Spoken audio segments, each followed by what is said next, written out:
A very good evening to each and every one of you. Good night, wherever you're joining us from. Welcome to Alliance on the Move. We have a very special program for you this evening. Quite recently, we sat down with the leader of the Alliance for Change, Member of Parliament, Kemrat Ramjitan, and we picked his brain on a number of issues electorally. Folks, you know, in many ways, we're still trying to conclude that March 2nd, 2020 general and regional elections. So much happening in the court system, petitions, cases in the magistrates court over electoral fraud, trumped up charges, of course, and a number of other things, the presidential COI happening. We picked Kemrat's brain on all of those issues, folks, quite recently, and here's some of what he said to us as we sat down. Folks, you know what you got to do as you join the program. Share the live and smash that emoji button. Here is some of what Kemrat said to us. You were there, Kemraj, the 2020 March 2nd general and regional elections. You were there intensely as prime ministerial candidate, rightly deserved. Come through that protracted electoral period, you've been have intimate knowledge of what transpired in that recount and what resulted from that recount as well. We believe strongly on this side that the current government, the current regime, they are in there because of invalid votes and lots of skullduggery that happened during that electoral process, and lots of it we're still working through right now. They have taken a very chaotic approach to it, if one should look at it in that way, and attacking what has happened there on a number of fronts. Let's start talking, for instance, about some of these cases that they have before the magistrates court, because that is what they have done. They have charged a number of persons with electoral fraud, and they brought a number of those cases. Let's start on that front. There was one case in particular I think we can start with, the Holodar case. Anil Nandalal was seeking to prove that there was rigging of elections with that Holodar case. And he told the Chief Justice, who stressed several times that that kind of thing is better proven in an elections petition. Yeah. He told her he had the evidence against Mingo, he had the evidence he was going to bring, and she said that she asked him several times, the reports are there, whether he did have the evidence. He said yes. And the day before she's about to give the judgment, he pulled that case back, the Holodar case, the infamous case, because the litigant in that case is predeceased now. Yes, that's right. He committed suicide. Yeah. And he was a driver of the Attorney General, I think. Yeah, he was a driver of the then, well, Attorney General now. Mm-hmm. But he was his driver and a family member too. The point I want to make is that there was no evidence produced. 2 years later, you have all of these other cases at the magistrate level, and they're going no place. Talk to us about your own impression of this process and on this limb in which they've gone out on. Well, it is a limb to more or less character assassinate. There's a limb that I feel they want to pursue their own narrative. Remember, we feel that a lot of things as a result of that recount are at the hands and intellectually authored by the PPP now. I mean, we were all uncertain prior to that recount, but the recount had so many discrepancies and so many irregularities to the extent that we could now place them in certain positions. That having been said, and it is now open information for everybody, the PPP wants a narrative that is going to paint them as the innocents and the opposition as the guilty. But in all of these cases, the fact is that you have to prove and prove beyond a reasonable doubt. They are not coming up with the evidence. Delays have been happening. They also wanted to character assassinate other people like Minister David Patterson, the former Minister of Finance, Jordan, and so many other people. And as we go along, we are finding out that they don't have anything. And they don't want these cases to start, as it were. But they have a base that believes almost 90% of what they say. And when they carry that line, the narrative is going to go into the minds in a kind of an ideological positioning, so that they're going to look good and we're going to look bad. But where the matters got to be heard in accordance with our constitution and our courts, they are not bringing the evidence. What they're doing is forming what is called a commission of inquiry. Okay, they can form the commission of inquiry, but the place that has been institutionalized as that place where these evidences must come out to prove that indeed we are the culprits, if they want to prove that, is the High Court, the Magistrates Court, the Court of Appeal, the CCJ. And they're not doing that. And to that extent, then, it is all part of the very skillful game and the clever game that the PPP has to turn what they did into a narrative that indeed they are angels. But you know, people now are seeing their character. The fact that there is so much discrimination, the fact that there is so much corruption. You go and talk to any businessman at any cocktail in Guyana, and they will tell you, apart from a very elite clique, you got so much corruption in Guyana now. And I was up quarantine to meet some friends and family in a reunion that we had, and a big birthday bash, and a number of them I spoke to, and things are so difficult, and all the promises that they indicated that they're gonna keep, renegotiate Exxon deal, renegotiate this, renegotiate that, 50,000 jobs, this, that, almost every single thing we notice are now being violated, all the promises. And to that extent too, people are saying very loudly, and especially support bases like Berbice quarantine. Now we ain't going back there with them. They lied to us, they fooled us. And that is part of the narrative. Because they're having so much of difficulties and challenges within their constituencies, they want to let the narrative of what's happening in the court be told, and they are hopeful that they're going to win these matters. I am hopeful that they do not, and that for whatever reasons, the successes are going to come the way of the opposition. Excellent. Kemraj, we're talking about these cases, the fact that, again, they said they had all this evidence about rigging and all of that. 2 years out, the cases are going nowhere in the High Court. It was Desiree Bernard, Madam Justice Desiree Bernard, who said in the Aubrey Norton case, Kemraj, and in the summary of the Joe Hamilton case, that it is imperative that trust and confidence continues to be reposed in GCOM, and that GCOM must do everything to dispel that lack of confidence and any perception that GCOM may have acted unfairly or not have acted fairly. That being said, there's been a call on GCOM to review the March 2nd, 2020 general regional election because of all of the things that have come out from that process. But there's been a reluctance of GCOM to do so. As a matter of fact, Claudette Singh, the chairman of GCOM, has been at pains to say it is the High Court. It is the High Court that must review and must investigate and interrogate and all of that. That being said, it's the same chairman of GCOM who was just handed to the Attorney General a list of names of persons who would have been out of the country and yet voted on election day. A list of names of persons who would have been deceased but yet voted on election day. Yeah. Try to make sense of that to Guyanese, because it doesn't make sense, because he's not, the period to file election petition has gone, but yet he has requested this information and has been supplied with it.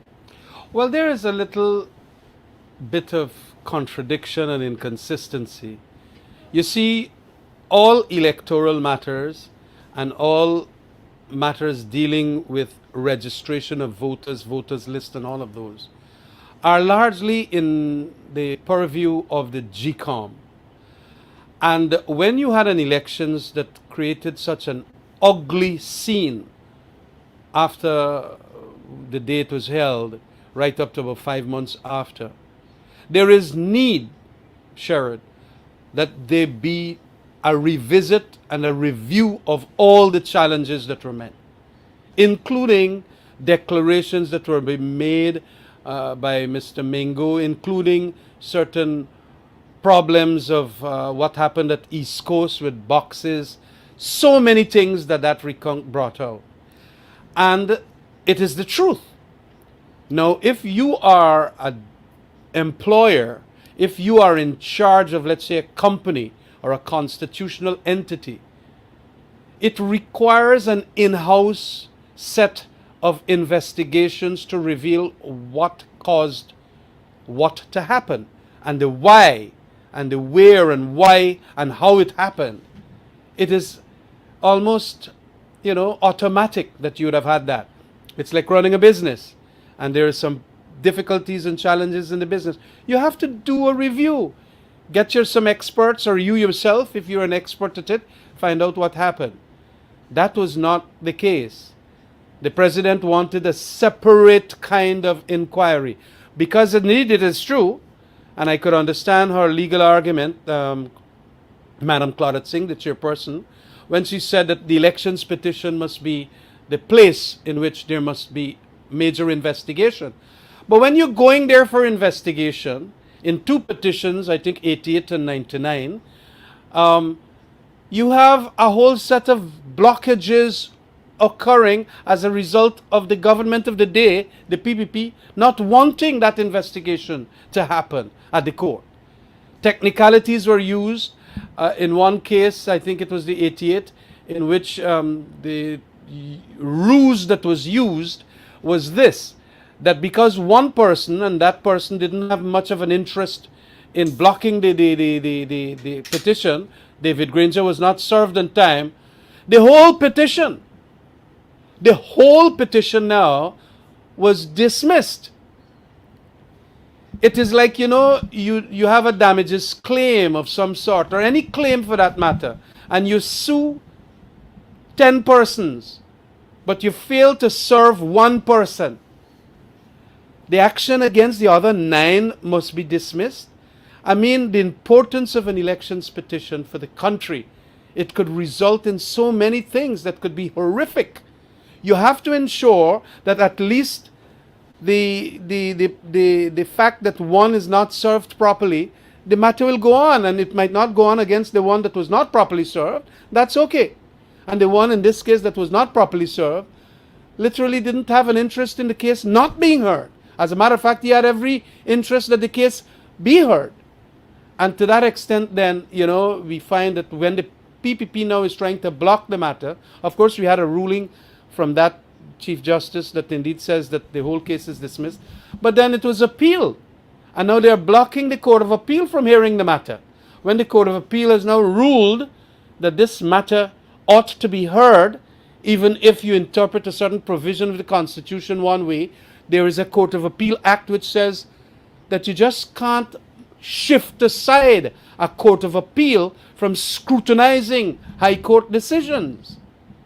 How could you do that? All of a sudden you're ousting the Court of Appeal jurisdiction from hearing a matter. And you use, again, another technical argument that the matter was not heard meritoriously or meritocratically, meaning the whole substance of it was ruled on.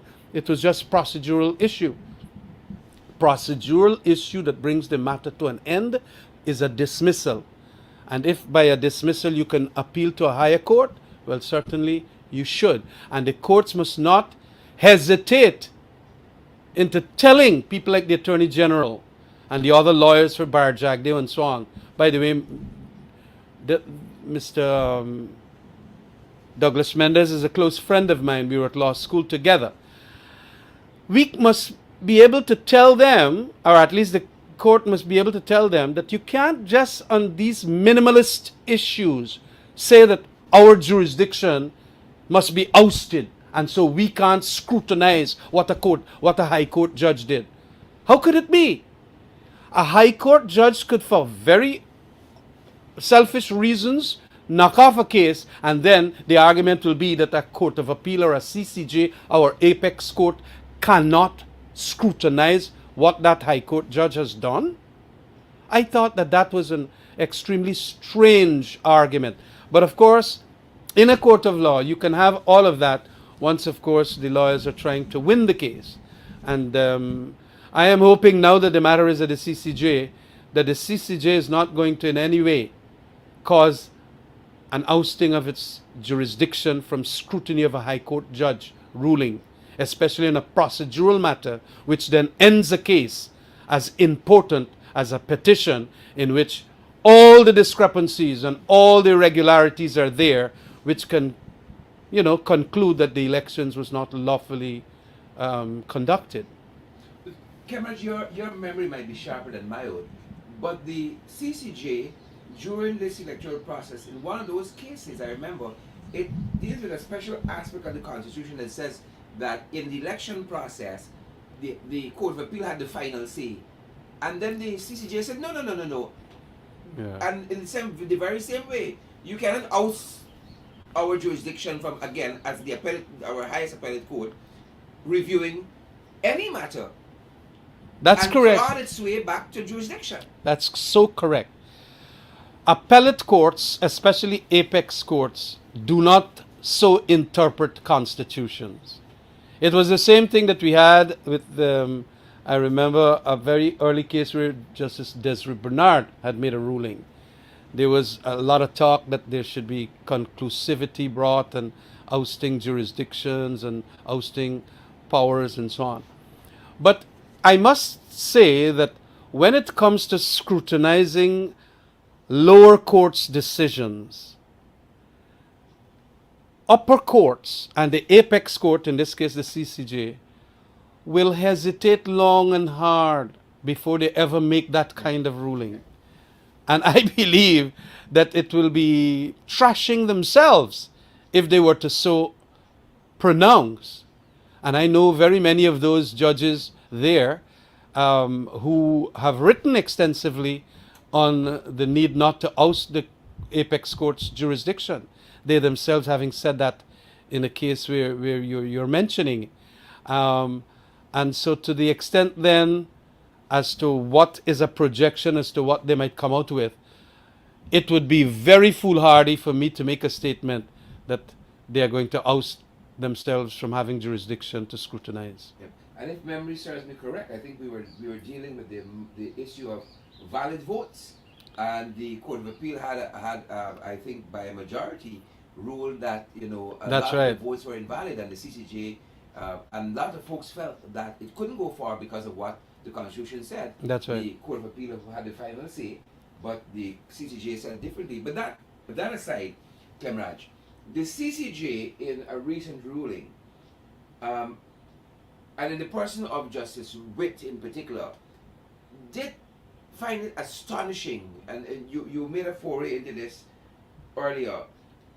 He talked about the urgency of which this matter was being heard in the local courts. He said it seems as though you could get a case knocked out, for one day late service, a whole petition, but 2 years later these petitions were languishing in the court. Justice Witt found that astonishing, and the AG didn't seem to have a rejoice to that at all. Well, he couldn't. He just could not. That is one of the compelling arguments. And Justice Witt is a very experienced, brilliant judicial mind. And that was an argument that literally put a checkmate position on the Attorney General and the lawyers for the respondents. And that is an indication as to how they are thinking. Of course, Justice Witt is brilliant that he can even overcome his own arguments, and that is how lawyers operate. I want to tell you that. Although that might be their thinking initially, for all you know, they might very well find some other credible argument to counter that. I don't see any right now, but at this stage, that is why I'm saying that they are not going to be shifted from a position of wanting to say that, you want to deal with the thing as expeditiously as possible, but here it is, you're trying to block it. Why not? Let the courts deal with the merits of the matter, not procedurally. Okay, you could have made your points procedurally, but then it should have been allowed to be dealt with with the merits of it being argued and determined and so on, and probed at the High Court level. Because a lot of that probing proved that a lot of mess occurred during that election. And that is what we should collectively want to pursue. What exactly happened? Missing statutory documents. You had missing votes of identity. Yeah. A lot of the votes, lots of the ballots were coded. Region 10 ballots in Region 4, 7 in 3, and a whole manner of stuff. And then you had the impersonations and all of those stuff. We should want to get to the bottom of that. And why, for the life of us, Kemraj, people who spend almost every day trying to pin the other side of rigors are fighting tooth and nail for these petitions to be heard. It is to hide the actual rigging done and by whom. That is the reason.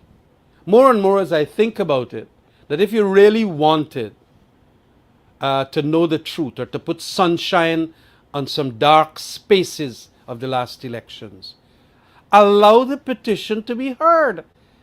And in allowing the petition to be heard, utilized what happened and transpired in the recount. It is very vital because that recount was like, we play with cricket. And if you're uncertain whether the ball can hit the stump in an LBW decision, you then ask for, what do you call it? The monitors to come on to find out what really took place, if the man is out or not, or if he has an edge. To find out whether indeed, with that kind of microscopic scrutiny, he did touch the ball and he was caught behind. That is what an elections petition is. And so we have to get this kind of second view of what transpired via a court of law with trained legal minds, prosecuting and defending and also adjudicating. But the PPP doesn't want that. They want the case to simply be scrubbed out. And all the things that the opposition have been talking about, what transpired and so on, to be rubbed out from history. And only their narrative as if they're the gods and the angels of the situation. Quite frankly, they're the devils here. And when you behave that way in relation to litigation, it is obvious that you have an oblique motive of not wanting all the facts to come out. Because, explain to us, Kemraj, as best as you can, whether there's method to this madness we're seeing. So there can be no, according to GCOM, review of their own processes internally. But yet, outside of an election petition, you hand Anil Nandalal this information about impersonation, dead voters, persons overseas, out of the jurisdiction. What could he be pursuing? So you have that happening on one limb. You got what's happening at the magistrates level with all of these electoral fraud cases. Irfan seemed to have his own COI happening. Jagyu had indicated very early he wasn't in favor of the COI, but Irfan seemed to have had his own way here. He won the COI, Anil got these impersonation that people out of jurisdiction, and then you got what happened at the magistrate level. You got 2 elections petition in the court system. Is there a method to this madness with the PPP? Well, the PPP has always created parallel institutions. When they realize too that one institution or one track will derail their train, they then create a parallel track. Not necessarily the parallel track will not derail their train either, but it is just that they would want that safety of having another parallel track for which they could run their train. And that is why they are now collecting the evidence. By the way, which evidence was all there? I mean, I am well aware that we in the opposition now, at the time we were in government, we asked for all the names of those people from the Commissioner of Police who had voted as a result of what transpired in the recount, because we were getting the information as to who voted, and to find out whether these people are in the country. Remember on elections day, I think it was 2 persons had gone to meet Mr. Anil Nandalal in East Coast in connection with certain impersonation allegations by members in that community. Mm-hmm. You remember that? Mm-hmm. It was Amna Ali and Basil Williams, I think. And of course, there was a denial and so on. However, what we are now seeing happening inside of those ballot boxes there was a lot of people who were not in the country, or from evidence from the chief immigration officer, who were not in the country, about 4,000 and more, which is like a seat here in Guyana. not being in the country at the time when that elections was held. And they are saying that we must bring these 4,000 people to say so. We don't have to bring the people. We have gotten the evidence that these people are overseas. At the time when they left, they did not record when they came back in, so there is a presumption that they were not in the country. However, on the papers from the various polling stations, it is recorded as if they were in the country and they voted. And a lot of these people, obviously were not in the country and so on. So this is what makes this thing so degenerate to the extent whereby GCOM ought to have done a review and a revisit to find out really what transpired for themselves, right? And we have to await also the petition on the merits of it, as I have been mentioning all the time, that these issues are dealt with there to the extent of we'll know what happened. Because when you're going to have 100 or so names that are dead, the people who are dead, and the names still recorded as alive and having voted, and 4,000 plus more names, well, what are you talking about? They want to have a narrative that we name about 8,000 people and 4,000 are genuine. It necessarily means that we are all wrong about what the allegations we are making. But 4,000 plus were indicated by the chief immigration officer as being absent from Guyana.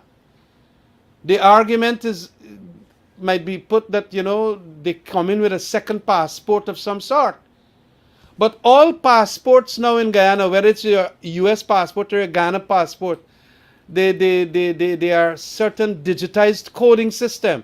So if Kemraj Ramjatan got a US passport and he got a Ghana passport because he got dual citizen, when he comes back, the record will be in the immigration office that Kemraj Ramjatan is in the country. Whether he come back by Ghana passport, although he went out with his USA passport. And so they can't use that to say that, the people could have come back and vote the 4,000. It's a lot of trash. And so this is what we are saying, that it had to be an extremely clever way and method that they utilized, and it was brought out in the recount. Quite an interesting time. A lot of moving parts. We still, in many ways, trying to conclude the March 2nd, 2020 general and regional election, because so much is still up in the air, so much we still don't know.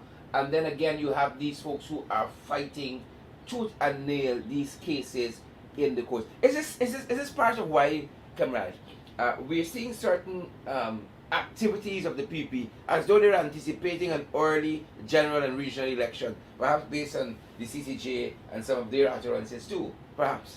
Yeah, well, they want power at all costs. I mean, when they did that no confidence motion, and I have been slapped with a big damages judgment against me for saying what I think about Charan Das.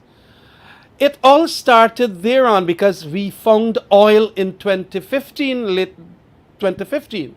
And Jagdeo, he is an intellectual author of all these skullduggery in my view. Very smart politician he is. And then he attunes himself clearly to what he can get done. And he generally gets a lot of things done. Arrange this no confidence. And it all started there because they want that oil monies. What they are going to do with the oil monies, we are now seeing. It is not as if they're spending it properly. It is a lot of corruption involved.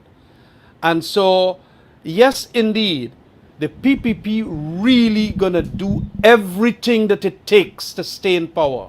They're going to monopolize the power arrangements in this country to be exclusively in the hands of people who are not supposed to be there. And I have carried the argument that Jagdeo ought not to be there. Like Barack Obama, like Bill Clinton, and the constitution that we provided, the constitutional amendment that we provided, that you can't run a term, was based on the American system. And in that American system, you had to come out from the show. Jagdeo, however, is in the show in a very big way. And that is totally rotten. But we know that he's a big part of it.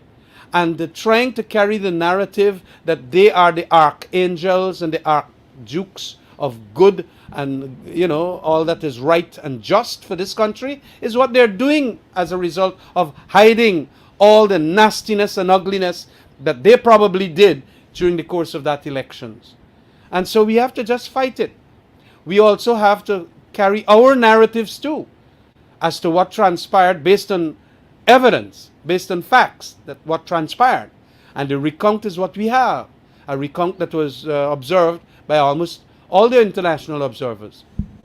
So it is important then that we get this replay, as it were. They put on the monitors to find out what really happened.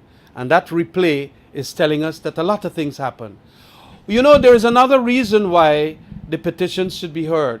Because just like we had in the Esther Pereira, you can't get voter ID cards and so on, and you can't do things unconstitutionally, it is fundamental that we settle these matters, bring finality and certainty to them, so that we will have better elections in years to come when elections are to be held.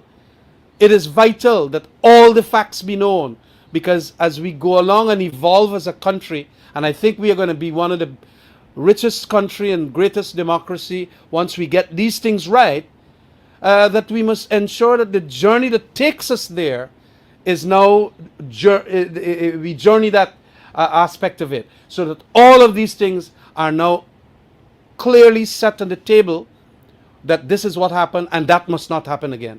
This is what happened and that too must not happen again. But when you try to hide them and a judge or an apex court cannot rule on them, you got plenty thing to hide because you are obviously the culprit. Yeah, indeed. Talking about elections, one of the major embassies, diplomats in this country have said that this country needs a clean, credible voters list. Even the PPP believed that at one point, but then they changed their mind. The PPP, that is. Yeah. They want to use the bloatedness to do their impersonation. And that is the logical conclusion that I could come to.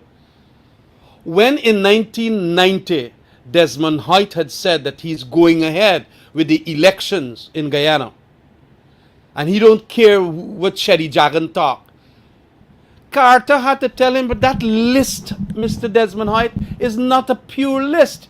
They got plenty people contending that it is not pure. We not only got people who are contending that it is not pure, that is the present 2020 list, 2022 list. We got it. All the observer team says that that must be sanitized and purified. You know what the pressures that came on Desmond Hoyt? It took 2 years thereafter to get a proper list from a GCOM. I think Collins then became the chairman of the GCOM. And he did a list, and then we went ahead and had the elections, and everybody was satisfied. Okay? Why not, when you get a bloated list and there is no measure of anybody saying that it is not bloated, it is bloated by about 200,000-300,000 people. Why not correct it by a house-to-house registration, just like we had, and start the process of ensuring that there will not be civil strife as a result of any other elections in Ghana? I fear that half the country will not like the result, and they're going to do things that every other countryman of a democracy will do, because that's their duty if they feel it's unfairness. There will be revolts. Why not set the system right, cleanse the list, purify and sanitize it to the extent that those who are in their homes in Guyana will be the ones that are voting? And you know, this argument that you can't take off names and all of that, that's not necessarily the legal position. I think we need to go back to court for purposes of ensuring that a residency requirement is fundamental in the Guyana Constitution. And we might have been in error. The Attorney General then, I think it was Basil Williams, did not take that matter up to the Court of Appeal. But whatever it is, at this stage, to avoid all of this nastiness that can flow and the civil strife that can flow from a situation that is obviously ugly, you make sure that you cleanse the list. And all these people have indicated that we should have a clean voters list. As a matter of fact, the last court case, is it out of Belize or Dominica? The Colley matter from the CCJ. The CCJ judges made it very clear that the most important aspect, apart from some others, the actual day of the elections and the counting, is the registration of the voters who are going to vote. They said if you do not have a good quality list, that can be a ground on which you can take to the petition.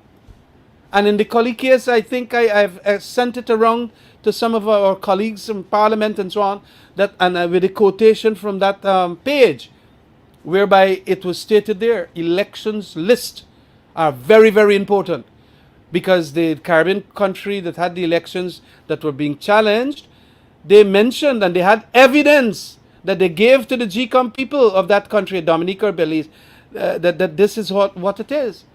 We have evidence that people who are not supposed to be on that list was on that list.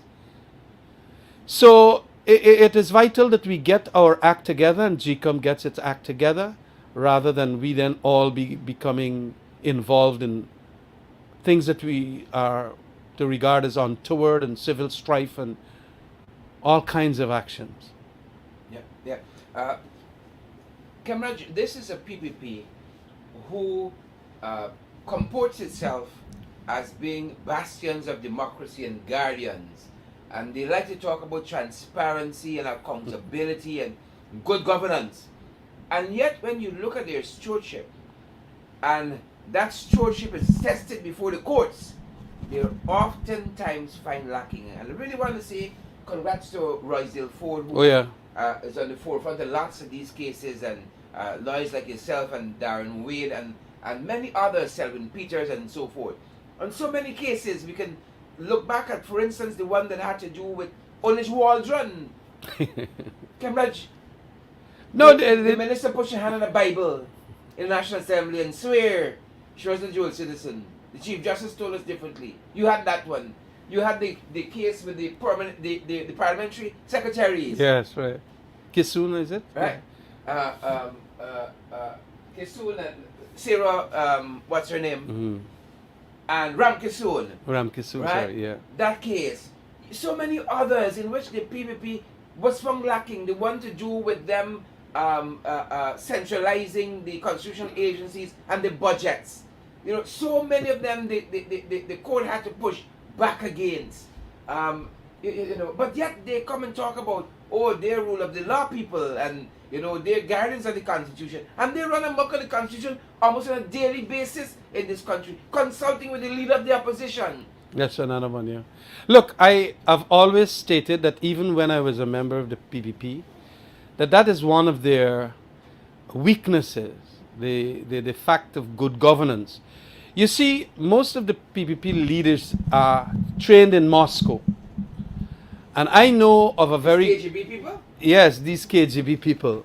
And they probably have gotten themselves tied to the Putinian method rather than the American Jeffersonian or Madisonian methods.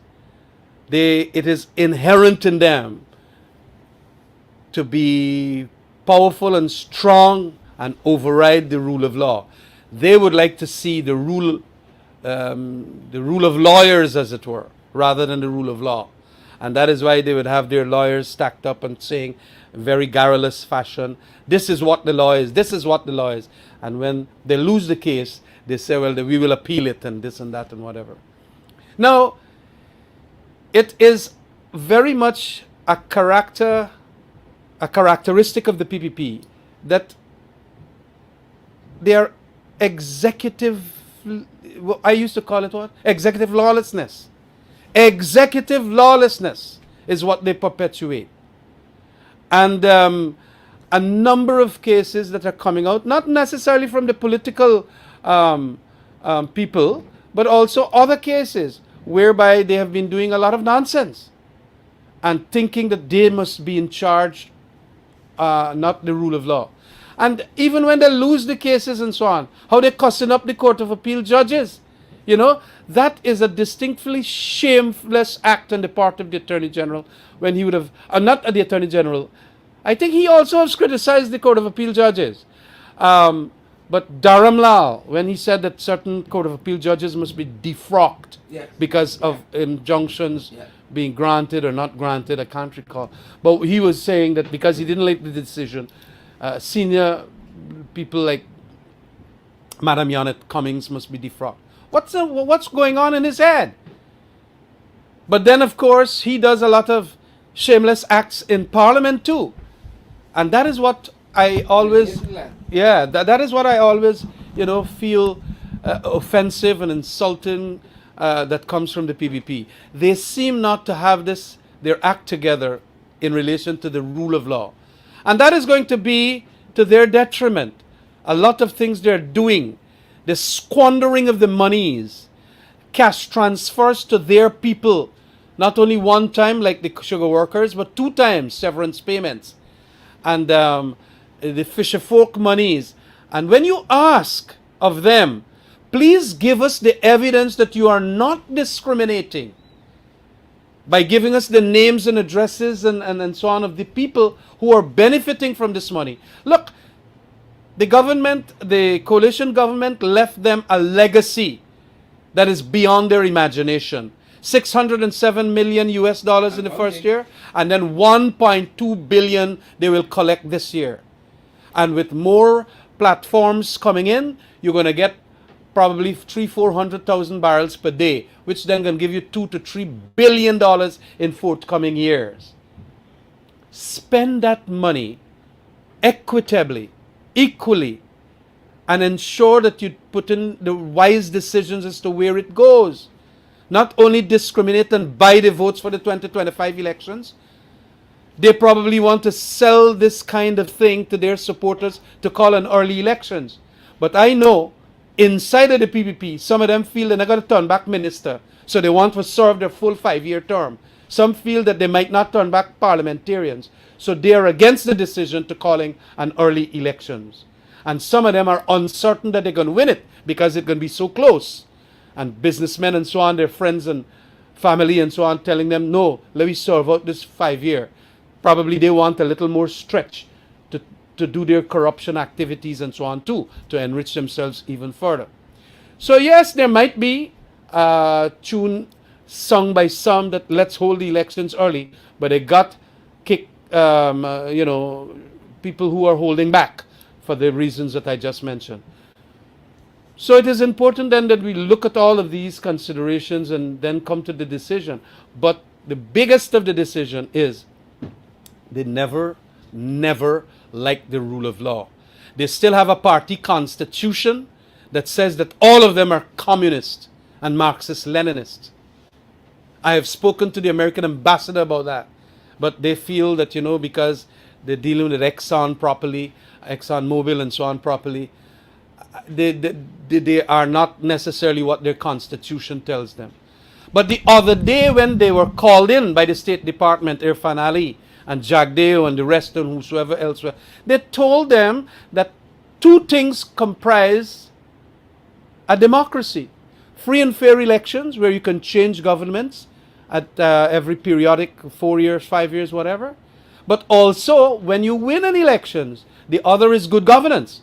And good governance means non-discrimination, the rule of law, the independence of the judiciary, not scandalizing the checks and balances that you have around the institutions, whether they be statutory or constitutional.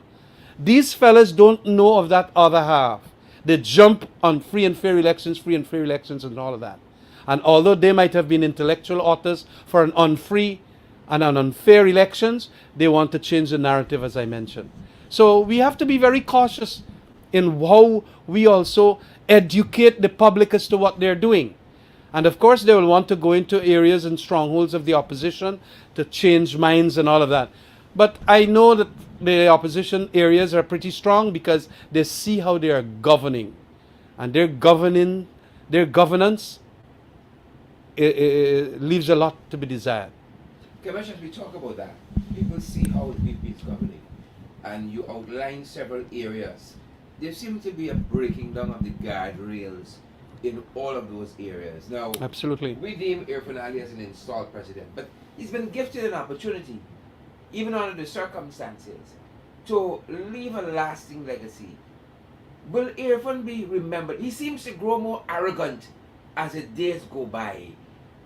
Can he detach himself from the appendages, from the tethers that he have, and be his own man? He seems not to he deal well with the policy and the big issues. That put him on a stage to whine and to catch on to bantu and so on. He seems to be good at that kind of thing. Could he step out of the shadows? He cannot with Jagdeo there. As I have indicated, nobody can with a Jagdeo there. You have to. Jagdeo had realized this with a Janet Jagan there. And although it was brutal and ruthless when he said you're a private citizen, you know, no economics, get out of the place, and made Janet Jagan cry and never go back to Freedom House, that is a similar treatment you would have to get to Jagdeo if Jagdeo don't want to behave himself. You see, when you are not the power institutionally, meaning the numero uno by virtue of an elections like Irfan Ali is, those underneath you want to feel that they could do a better job than you. And so they will interfere with him. They will interlope on his territory. And that is exactly what Jagdeo does all the time. And he doesn't want anybody to ever think that Irfan Ali is the man running this country. He wants everybody in this country to feel that it is he who is doing that. And so he stifles, he cribs, and he confines Irfan Ali. And I believe that the earlier Irfan tell him, hey, get the hell out of here. I am in charge. You're a private citizen. Go and pasture, like how all the presidents of America pasture. You can go and do your things and so on and read a book or write a book or whatever. That is what you got to do. So that he will be free. He will be at liberty to execute on the policies that he wants to. Because I believe that he has a heart. Unlike Jagdeo, who I find sometimes can be very heartless and very, very brutal. And so you got to get rid of that person. But somehow he seems checked by a number of his Central Committee members, if not executive members, and he probably is checked by a notion in his head that I don't think I'm going to win these elections without Bharat Jagdeo. And that is foolish on his part. He must be his own man, because that's the legacy he will have to leave. Not a Bharat Jagdeo's legacy. Bharat has left his legacy and should be gone by now. And so to that extent, then I feel that's the analysis that we put in it. He will not be able to do that. And in the process, he's going to get angry. He's going to get angry with those close that are advising him that this is how he should do it. But I will urge him, get rid of Jagdeo. He's not of any value to you anymore. A lot of people know him for what he is. And so organizationally and also intellectually, because there are lots of policy issues and so on that has come from Jagdeo that is, beyond comprehension. And I think he is doing that to all the other wannabes in the party. He's the one that, in a sense, created this policy whereby when he say Irfan Ali must get the job, Irfan must get a job. And other titans or giants, in inverted commas, like Anil Nandalal and Frank Anthony and Vindi and so on, they can't do nothing. There's no competitiveness there now. And so he holds them and crib them and confine them. He and Gail Teixeira. They're all trained, very Marxist-oriented and centralist-oriented and authoritarianly oriented. Yeah. Kamaran, as we wrap up, what would you say to Guyanese home and abroad who listen to us? They see this country, they see the way it's going, the unfair treatment, how the resources are being divided up. As you say all the time, friends, family, and favorites. Yeah. There's nothing for anybody else. Friends, family, and favorites. You see crime, it's on the increase. You see the economy has gone south. Everything is failing except oil and gas, which keeps everything afloat. Vincent Jordan called it very early by saying this, the Dutch disease. We were in the throes of the Dutch disease.